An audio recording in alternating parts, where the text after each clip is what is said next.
आज की इस क्लास में हम कक्षा 12 की यूनिट नंबर 11 और इस यूनिट का नाम है त्रिविमीय ज्यामिति। यूनिट का नाम क्या है?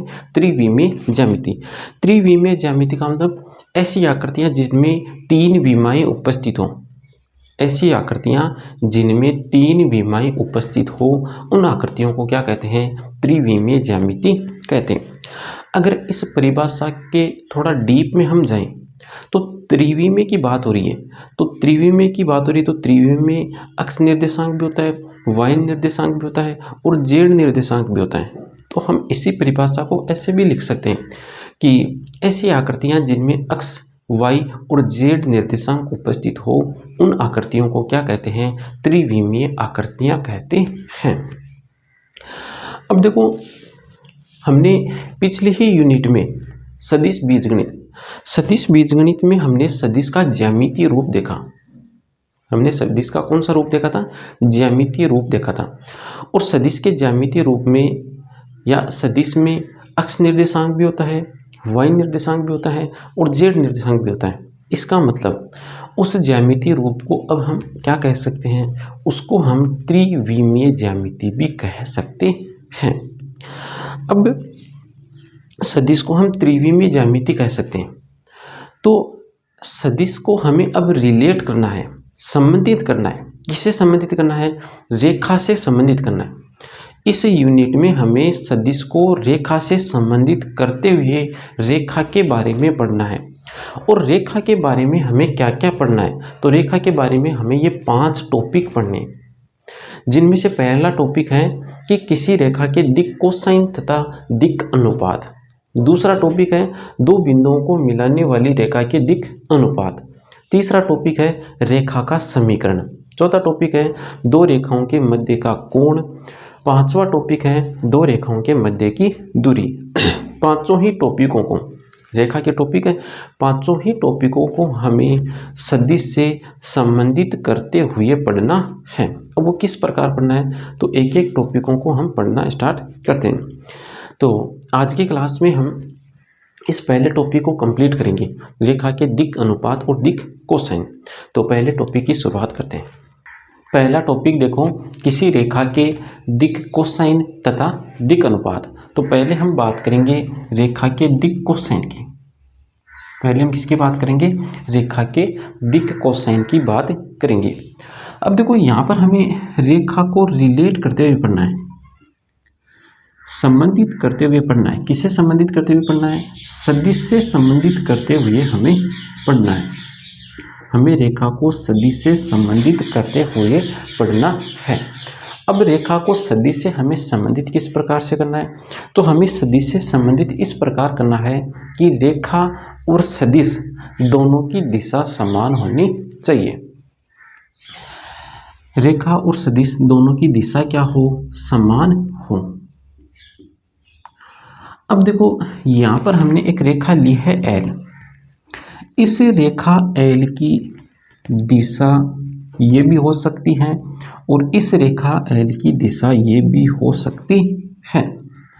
अब यदि इस रेखा L की दिशा हम ये लें तो इसकी दिशा में हमें सदिश ये लेना होगा, और इसी रेखा की दिशा ये लें तब हमें सदिश ये लेना होगा। इसको मान लो सदिश A और इसको मान लो सदिश B। तो इस रेखा L की दिशा ये लेंगे तब हमें सदिश A लेना होगा, और इस रेखा L की दिशा ये लें तब हमें सदिश B लेना होगा। तो रेखा L की दो दिशा हैं। कितनी दिशा है? दो दिशा। इन दोनों दिशाओं के कारण यहाँ पर सदिश भी कितने बन गए? फिर दो सदिश बन गए, एक सदिश A और एक सदिश B। तो रेखा को जब सदिश से संबंधित किया तो हमें कितने सदिश मिल गए? दो सदिश मिल गए। एक सदिश A है और एक सदिश B है। एक तो है सदिश A और एक है सदिश B। अब देखो, ये जो सदिश A और B है, ये सदिश, इन सदिशों का जो दिक् कोसाइन होगा, इन सदिशों के जो दिक् कोसाइन होंगे वो दिक् कोसाइन इस रेखा L के होंगे। इन सदिशों के जो दिक् कोसाइन होंगे वो किसके होंगे, रेखा एल के होंगे। क्यों होंगे इसकी भी हम चर्चा करेंगे। अब देखो, इस सदिश ए को यहाँ से उठाना है और उठा करके यहाँ पर इस प्रकार रखना है कि इस सदिश ए का प्रारंभिक बिंदु कहाँ पर आ जाए, मूल बिंदु पर आ जाए। तो जब हम इस सदिश ए को उठा करके यहाँ पर रखेंगे तो हमें ये आकृति कुछ इस प्रकार की दिखाई देगी। अब देखो, ये जो सदिश ए है, ये सदिश ए ओ अक्ष, ओ वाई और ओ जेड तीनों ही अक्षों के साथ कुछ ना कुछ कोण बना रहा है। तो ओ अक्ष के साथ जो कोण बनाता है उसको लिखा जाता है एल्फा के द्वारा, ओ वाई के साथ जो कोण बनाता है उसको लिखा जाता है बीटा के द्वारा, और ओ जेड के साथ जो कोण बनाता है उसको लिखा जाता है गामा के द्वारा। तो ये है एल्फा, ये है बीटा और ये है गामा। और सदिश O X, O Y, O Z के साथ जो कोण बनाता है उन कोणों को कहते हैं दिक् कोण। तो इस सदिश ए के दिक् कोण, सदिश ए के दिक् कोण, दिक् कोण क्या है, इसके दिक् कोण है एल्फा, बीटा और गामा। सदिश के दिक् कोण क्या है, एल्फा, बीटा और गामा। अब यहाँ पर हमें इस रेखा एल को उठाना है। एल को उठा करके यहाँ पर रखना है, इस प्रकार रखना है कि रेखा एल मूल बिंदु से गुजर जाए। कहाँ से होकर गुजर जाए, मूल बिंदु से होकर गुजर जाए। तो यहाँ पर जब हम रखेंगे तो ये रेखा एल इस सदिश ए के ऊपर से जाएगी, ए से ऊपर से जाएगी। तो इसका मतलब ये होगा कि ये जो रेखा एल है ये ओ एक्स, ओ वाई और ओ जेड के साथ कितना कोण बनाएगी, एल्फा, बीटा, गामा। क्यों बनाएगी, क्योंकि रेखा एल किसके ऊपर से जा रही है, सदिश ए के ऊपर से जा रही है। तो जो कोण सदिश ए बना रहा है अक्षों के साथ, वो के वो कोण कौन बनाएगी, अक्षों के साथ रेखा एल बनाएगी। तो रेखा L O X, O Y, O Z के साथ कितना कोण बनाएगी, एल्फा, बीटा, गामा कोण बनाएगी। तो रेखा एल के द्वारा O X, O Y, O Z के साथ ये जो कोण बनाए जा रहे हैं इन कोणों को कहते हैं दिक् कोण। तो जो दिक् कोण सदिश ए के हैं वो दिक् कोण किसके हैं, रेखा एल के हैं। अब इन दिक् कोणों का हम कोस ले लें, दिक् कोणों का क्या ले लें, कोस ले लें, अर्थात cos alpha, cos beta, cos gamma. इन कोणों का कोसाइन ले लें, इनको कहते हैं, जब इन कोणों का हम क्या ले लें, कोसाइन ले लें, तब ये जो संख्याएं हमें मिलती हैं इनको कहते हैं दिक् कोसाइन, दिक् कोसाइन।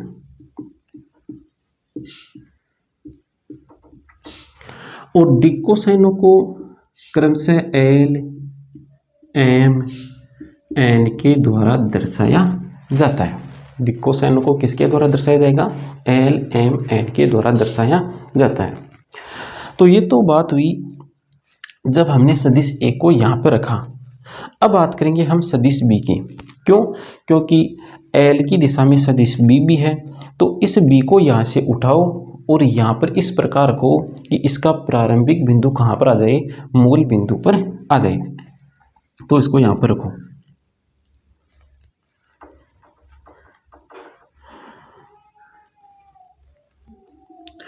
ये है सदिश बी। अब देखो ये सदिश B O X, O Y और ओ जेड के साथ कितना कोण बना रहा है। तो देखना, ये जो सदिश ए और सदिश बी है ये कुछ इस प्रकार बन गए। ये है सदिश बी और ये है सदिश ए और ये है ओ एक्स। ये वाला कोण है एल्फा, तो ये कोण कितना बच गया, पाई माइनस एल्फा। तो सदिश बी ओ एक्स के साथ कितना कोण बना रहा है, पाई माइनस एल्फा कोण बना रहा है। इसी प्रकार ये सदिश बी ओ वाई और ओ जेड के साथ कोण बनाएगा क्रमशः पाई माइनस बीटा और पाई माइनस गामा। सदिश B O X, O Y, O Z के साथ कोण क्या बनाएगा, pi minus alpha, pi minus beta, pi minus gamma, ये कोण बनाएगा। तो सदिश B O X O Y O Z के साथ जो कोण बनाता है उन कोणों को क्या कहा जाता है? दिक् कोण कहा जाता है। दिक् कोण। तो सदिश बी के दिक् कोण क्या है? पाई माइनस अल्फा, पाई minus beta, pi minus gamma.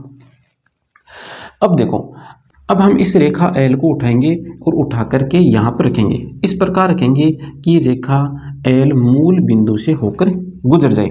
तो रेखा एल जब मूल बिंदु से होकर गुजरेगी तो ये सदिश बी और सदिश ए इन दोनों के ऊपर से होकर गुजरेगी।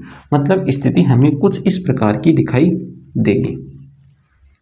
रेखा एल की स्थिति हमें कुछ इस प्रकार की दिखाई देगी। अब देखो, ये रेखा एल ओ एक्स के साथ दो कोण बना रही है। एक कोण तो है एल्फा, एक कोण है पाई माइनस एल्फा। तो ये वाली स्थिति तो पहले हमने ले ली। अब हम ओ एक्स के साथ रेखा एल का कोण क्या लेंगे?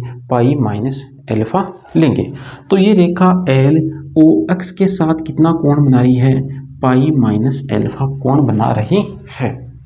इसी प्रकार ओ वाई और ओ जेड, ये रेखा एल ओ वाई के साथ कोण बनाएगी पाई माइनस बीटा और ओ जेड के साथ कोण बनाएगी पाई माइनस गामा। तो ये रेखा O X O Y O Z के साथ जो कोण बना रही है इन कोणों को क्या कहते हैं? रेखा एल के दिक् कोण कहते हैं। और ये दिक् कोण कौन बना रहा है? दिक् कोण सदिश बी बना रहा है। तो सदिश बी जो दिक् कोण बना रहा है वो दिक् कोण कौन बना रही है? रेखा एल बना रही है। तो रेखा एल दो प्रकार के दिक् कोण बना रही है। एक तो सदिश ए के समान दिक् कोण बना रही है और एक सदिश बी के समान दिक् कोण बना रही है। अब देखो, ये जो दिक् कोण है इन दिक् कोणों का हम कोसाइन लें, मतलब कोस पाई माइनस एल्फा, कोस पाई माइनस एल्फा, कोस पाई माइनस बीटा, कोस पाई माइनस गामा। देखो, कोस पाई माइनस एल्फा होगा माइनस का कोस एल्फा, कोस पाई माइनस बीटा होता है माइनस का कोस बीटा, कोस पाई माइनस गामा होगा माइनस का कोस गामा। तो दिक् कोणों का जब हमने कोस लिया तो हमें क्या मिला? माइनस का कोस एल्फा, माइनस का कोस बीटा, माइनस का कोस गामा। तो दिक् कोणों का कोसाइन लेने पर जो संख्याएं मिलती हैं उन संख्याओं को क्या कहते हैं? दिक् कोसाइन कहते हैं। दिक् कोसाइन। तो सदिश बी और रेखा एल दोनों के दिक् कोसाइन क्या है? Minus cos alpha, minus cos beta, minus cos gamma. अब हम रेखा एल की ही बात करें तो रेखा एल दो प्रकार के दिक् कोण बना रही है, एल्फा, बीटा, गामा और pi minus alpha, pi minus beta, pi minus gamma. और रेखा एल के जो दिक् कोसाइन है वो दिक् कोसाइन भी कितने हैं? दो दिक् कोसाइन है। पहला दिक् कोसाइन तो क्या है? कोस alpha, cos beta, cos gamma. दूसरा दिक् कोसाइनों का समूह क्या है? माइनस का कोस alpha, minus cos beta, minus cos gamma. तो रेखा एल के दो दिक् कोणों का समूह मिलता है और दो ही दिक् कोसाइनों का समूह मिलता है। एक समूह तो ये रहा और एक समूह है ये रहा। कोस एल्फा को दर्शाते हैं एल के द्वारा, कोस बीटा को दर्शाते हैं हम गामा के कोस बीटा को दर्शाते हैं एम के द्वारा और कोस गामा को दर्शाते हैं एन के द्वारा। तो यहाँ पर हमें दिक् कोसाइन क्या मिल गए? दिक् कोसाइन मिल गए माइनस एल, माइनस का एम, माइनस का एन। तो यहाँ पर हमें रेखा के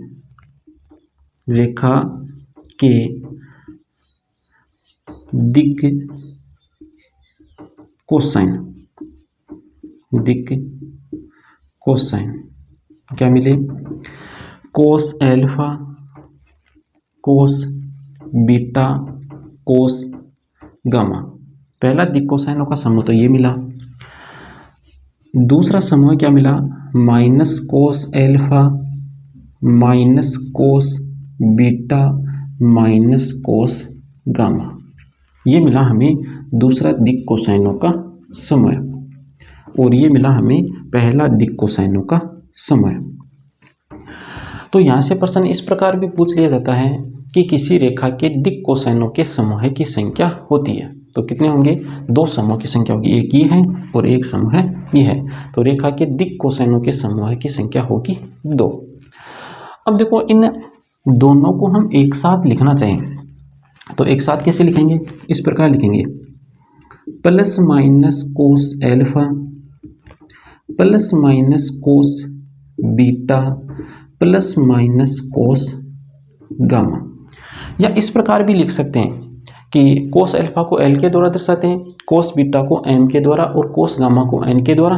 तो किस प्रकार लिख देंगे? Plus minus L plus minus M plus minus N. तो यह plus minus L plus minus M plus minus N, इस प्रकार भी लिख सकते हैं। अब देखो यहाँ से 3 प्रश्न बन सकते हैं और 3 प्रश्न कौन से? पहला प्रश्न इस प्रकार से बन सकता है कि अक्ष अक्ष के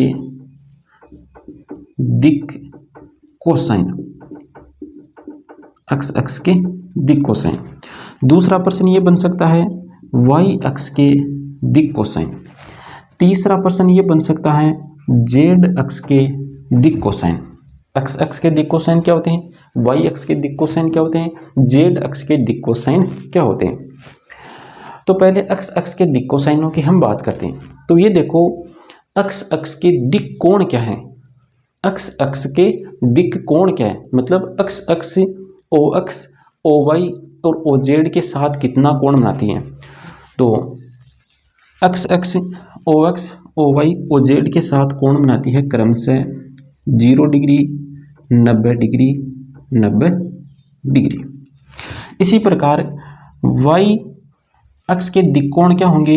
90 डिग्री 0 डिग्री 90 डिग्री। जेड अक्ष के दिक् कोण क्या होंगे? मतलब जेड अक्ष ओ वाई और ओ जेड के साथ कितना कोण बनाएगा? 90 डिग्री 0 डिग्री। तो तीनों अक्षों के हमें दिक् कोण पता है, मतलब एल्फा बीटा गामा का मान हमें मिल गया। एल्फा बीटा गामा का मान यहाँ पर को और इनके दिक् कोसाइन ज्ञात कर लो। तो अक्ष के दिक् कोसाइन क्या होते हैं ये ज्ञात कर लेते। तो प्लस माइनस कोस एल्फा का मान कितना है? 0। प्लस माइनस कोस बीटा का मान कितना है? 90, प्लस माइनस कोस गामा का मान है 90 डिग्री। कोस 0 का मान होता है 1, तो plus minus 1 plus minus cos 90 degree का मान होता है 0, तो प्लस माइनस 0 प्लस माइनस 0। अब 0 के आगे चिन्ह लगाने की आवश्यकता नहीं है, तो यहाँ से हम प्लस माइनस हटा भी सकते हैं। तो अक्ष के दिक् कोसाइन हमें मिल गए प्लस माइनस 1, 0, 0। अब आपको कई बार ऑप्शन वाले प्रश्नों में इसका जो आंसर है वो इस प्रकार भी मिल जाएगा 1, 0, 0, क्योंकि प्लस का चिन्ह लेंगे तब ये दिक् कोसाइन मिल जाएगा, और यदि हम माइनस का चिन्ह लेंगे तो हमें दिक् कोसाइन क्या मिल जाएगा? ये मिल जाएगा। तो ऑप्शन वाले प्रश्न में ये भी ऑप्शन में हो सकता है और ये आंसर भी ऑप्शन में हो सकता है। दोनों में से हम किसी एक ऑप्शन को टिक कर सकते हैं, या ये वाला ऑप्शन भी हो सकता है। जो ऑप्शन हमें मिलेगा उसी ऑप्शन को हम टिक कर देंगे तीनों में से। इसी प्रकार हम बात करें कि y अक्ष के दिक् कोसाइन क्या होंगे, तो y अक्ष के दिक् कोसाइन होंगे 0, प्लस माइनस 1, 0। z अक्ष के दिक् कोसाइन क्या होंगे? 0, 0, प्लस माइनस 1। तो यहाँ पर हमने ये देखा कि किसी रेखा के 2 दिक् कोसाइनों का समूह होता है। 2 दिक् कोसाइनों का समूह हमें क्यों मिला? क्योंकि उस रेखा की दिशा में 2 सदिश थे। अब देखो यदि रेखा की जगह हम एक दिष्ट रेखा लें तब हमें दिक् कोसाइनों के समूह कितने मिलेंगे? तो देखो एक दिष्ट रेखा की पहले से दिशा फिक्स की हुई होती है, इसका मतलब उस रेखा की दिशा में सदिश कितने होंगे? एक ही सदिश होंगे। एक ही सदिश होगा, इसका मतलब दिक् कोसाइनों का समूह भी कितना मिलेगा? एक ही मिलेगा। तो ये बात हमें ध्यान में रखनी है कि एक दिष्ट रेखा के दिक् कोसाइनों के समूह की संख्या होती है 1। नोट लगा करके लिख सकते हैं इस बात को। एक दिष्ट रेखा के दिक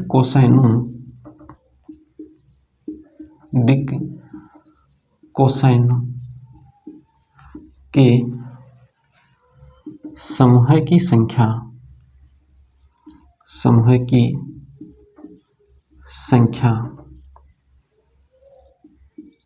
एक होती है। कितनी होती है? एक होती है। अब देखो, हमें किसी रेखा के जो दिक् कोसाइन है, उन दिक् कोसाइनों में परस्पर संबंध क्या होता है, उस संबंध की हम चर्चा करेंगे। तो इसके लिए हमने एक रेखा ली है एल। अब इसे यहाँ पर ये जो रेखा एल ले रहे हैं वो हम किसी प्रकार की भी ले सकते हैं, जरूरी नहीं कि यही रेखा लें। हम रेखा एल इस प्रकार भी ले सकते हैं, हम ये रेखा एल इस प्रकार भी ले सकते हैं, इस प्रकार भी ले सकते हैं, इस प्रकार भी ले सकते हैं। किसी प्रकार की रेखा यहाँ पर हम ले सकते हैं। तो यहाँ पर मैंने रेखा एल कुछ इस प्रकार की ली है। अब इस रेखा एल को यहाँ से उठाया और उठा करके यहाँ पर इस प्रकार का कि ये रेखा मूल बिंदु से होकर गुजर जाए। साथ में ध्यान ये भी रखना है कि ये रेखा यहाँ पर जो हम रख रहे हैं वो इसके समांतर ही होनी चाहिए। अब देखो, रेखा OX, OY और OZ के साथ जो कोण बनाती है उनको हम दर्शाते हैं अल्फा, बीटा, गामा के द्वारा। दिक् कोसाइनों के बीच परस्पर संबंध क्या होता है, यह ज्ञात करने के लिए हमने इस रेखा पर एक बिंदु मान लिया P, जिसका निर्देशांक है x, y, z। तो माना बिंदु P x, y, z रेखा L पर स्थित है। माना बिंदु P रेखा L पर स्थित है। अब इस बिंदु P से OX, OY और OZ तीनों पर लंब डाल दो। तो बिंदु P से हमने OX पर लंब डाल दिया, OX पर हमने क्या डाला है, लंब डाला है बिंदु P से। अब देखो, ये जो बिंदु है इस बिंदु को क्या कहते हैं, लंबपाद बिंदु, और ये बिंदु है मूल बिंदु। लंबपाद बिंदु और मूल बिंदु के बीच की दूरी कितनी होगी, x इकाई होगी। कितनी दूरी होगी, x इकाई होगी। अब देखना, यहाँ पर ये बिंदु O है, ये बिंदु P है, इस बिंदु को नाम दे दो Q। तो OQP ये बन गया एक समकोण त्रिभुज। अब इस समकोण त्रिभुज में देखो, कर्ण तो कौन है, तो 90 डिग्री के सामने वाली भुजा तो होती है कर्ण। तो ये तो है कर्ण, और कोण और 90 डिग्री जिस भुजा पर स्थित होते हैं उस भुजा को कहते हैं आधार, और कोण के सामने वाली भुजा होती है लंब। अब देखो, यहाँ पर आधार है x। कर्ण की हम बात करें तो कर्ण कैसे ज्ञात करेंगे, देखो इस बिंदु के निर्देशांक होते हैं 0, 0, 0। बिंदु P का निर्देशांक है x, y, z। तो कर्ण का मान हो गया √x² plus y² plus z²। अब हम L, M, N इनके बीच संबंध देख रहे हैं, मतलब कोस अल्फा, कोस बीटा, कोस गामा के बीच संबंध देख रहे हैं। तो देखो, कोस अल्फा बराबर कितना होगा, कोस अल्फा बराबर, तो लाल बट्टा कक्का लगाओ, लाल बट्टा कक्का से देखो कोस का मान कितना होता है, आधार बट्टा कर्ण। तो आधार कितना है, x। तो कोस अल्फा बराबर x बट्टा आधार कितना है, √x² plus y² plus z², √x² plus y² plus z²। इसी प्रकार जब हम कोस बीटा ज्ञात करेंगे तो कोस बीटा बराबर हमें मिलेगा y बट्टा √x² plus y² plus z²। इसी प्रकार कोस गामा बराबर आएगा z बट्टा √x² plus y² plus z²। तो ये हमने ज्ञात कर लिए इस रेखा के दिक् कोसाइन।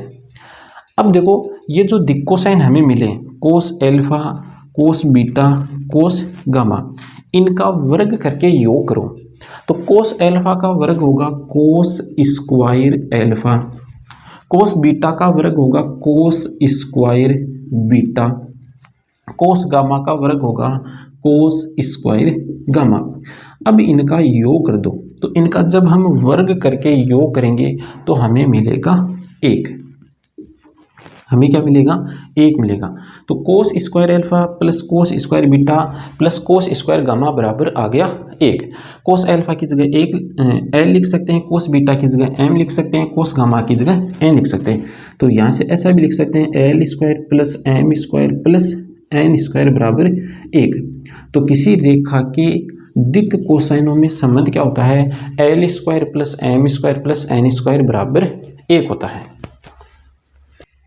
अब हम बात करेंगे किसी रेखा के दिक् अनुपात की।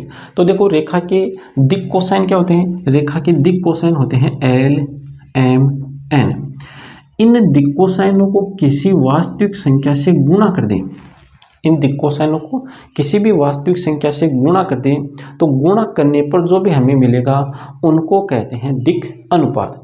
जैसे वास्तविक संख्या 2 से गुणा कर दिया, तो 2 से गुणा करने पर हमें क्या मिलेगा? 2l 2m 2n। माइनस 2 से गुणा कर दिया तो क्या मिलेगा? माइनस का 2l माइनस का 2m माइनस का 2n। मान लो 1 से गुणा कर दिया, 1 से गुणा करने पर क्या मिलेगा? l m n। माइनस 1 से गुणा करने पर क्या मिलेगा? Minus l minus m minus n। तो वास्तविक संख्याओं को, इन दिक् कोसाइनों को वास्तविक संख्याओं से गुणा करने पर जो भी हमें प्राप्त होता है, 2 से गुणा करने पर ये प्राप्त हुआ, माइनस 2 से गुणा करने पर ये प्राप्त हुआ, 1 से गुणा करने पर ये प्राप्त हुआ, माइनस 1 से गुणा करने पर ये प्राप्त हुआ। तो दिक् कोसाइनों को किसी भी वास्तविक संख्या से गुणा कर दो, गुणा करने पर जो भी मिलता है उसको कहा जाता है दिक् अनुपात। तो अब देखो वास्तविक संख्याएं तो अनंत होती है, इसका मतलब इनको हम अनंत संख्याओं से गुणा कर सकते हैं, तो अनंत ही हमें क्या मिल जाएंगे? दिक् अनुपात मिल जाएंगे। तो एल एम एन को वास्तविक संख्या से, एल एम एन को वास्तविक संख्या से गुणा करने पर, गुणा करने पर दिक् अनुपात, दिक् अनुपात प्राप्त होते हैं, दिक् अनुपात प्राप्त होते हैं। और यहाँ पर देखो 1 से गुणा किया तो वास्तविक संख्या से तो गुणा कर ही दिया, तब हमें दिक् अनुपात क्या मिल गया? दिक् कोसाइन ही दिक् अनुपात मिल गया। इसका मतलब हम ऐसा भी कह सकते हैं कि जो दिक् कोसाइन होते हैं वो दिक् अनुपात भी होते हैं। दिक् कोसाइन, दिक् कोसाइन भी दिक् अनुपात होते हैं, दिक् अनुपात होते हैं। अभी देखो थोड़ी देर पहले हमने ये देखा कि L बराबर होता है, L का मतलब कोस एल्फा, L का मतलब कोस एल्फा। कोस एल्फा बराबर हमें मिला x बटा root x square plus y square plus z square. m बराबर हमें मिला, m का मतलब कोस बीटा, तो m बराबर हमें क्या मिला? y बटा root x square plus y square plus z square. n बराबर क्या मिला? n का मतलब कोस गामा, कोस गामा बराबर मिला z बटा root x square plus y square plus z square. तो एल एम एन बराबर हमें ये मिला। अब हम इन दिक् कोसाइनों को एक समान संख्या से गुणा कर दें, और वो समान संख्या है ये root x square plus y square plus z square. इस संख्या से हम गुणा करेंगे दिक् कोसाइनों को, तो दिक् कोसाइनों को इससे गुणा करेंगे तो ये देखो क्या हो जाएगा? कैंसिल हो जाएगा। क्या बचेगा? x y z। तो जब हम इसको एल एम एन से गुणा करेंगे तो हमें क्या मिलेगा? हमें मिलेगा x comma y comma z। ये हमें मिल गए दिक् अनुपात, दिक् अनुपात। तो दिक् कोसाइन को समान संख्या से गुणा करने पर क्या प्राप्त होते हैं, दिक् अनुपात प्राप्त होते हैं। तो यहाँ पर देखो एक्स वाई जेड किसका काम कर रहे हैं, दिक् अनुपातों का काम कर रहे हैं। यहाँ पर ये जो एक्स वाई जेड है, X comma Y comma Z, ये किसका काम कर रहे हैं, दिक् अनुपातों का काम कर रहे हैं। अब देखो यहाँ से प्रश्न किस प्रकार से पूछा जाता है, हमें प्रश्न में दिक् अनुपात दिए जाएंगे और पूछेगा दिक् कोसाइन, दिक् अनुपात दिए जाएंगे और क्या पूछेगा, दिक् कोसाइन पूछेगा। तो यहाँ पर एक्स वाई जेड का मान रख देना है और क्या ज्ञात कर लेना है, दिक् कोसाइन ज्ञात कर लेना है। तो ये हुआ इस यूनिट का ये पहला टॉपिक कंप्लीट। अगला टॉपिक पढ़ेंगे हम नेक्स्ट क्लास में। तो आज की क्लास में इतना ही, मिलते हैं नेक्स्ट क्लास में।